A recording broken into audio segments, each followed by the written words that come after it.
to prosper in all things. How do we walk it out on a daily basis? That's what we're going to begin focusing on. And we're going to be getting tools for you in your toolbox. So we're going to begin talking about the spiritual practice, the daily walk. And in particular, I'm going to focus on the morning, how we do the first fruit of each day, which is the morning. There's a lot in Scripture about first fruits. And what do you do with the first fruits? How do you use those? It sets the course for your entire day.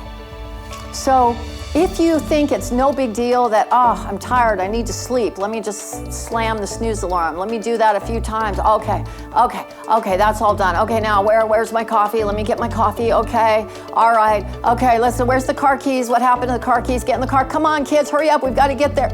Okay, that's not going to set a day that allows you to truly prosper. It's going to start a day that has a lot of chaos and frustration in it. So one of the first things to begin to master is what you do with the first fruit of your day.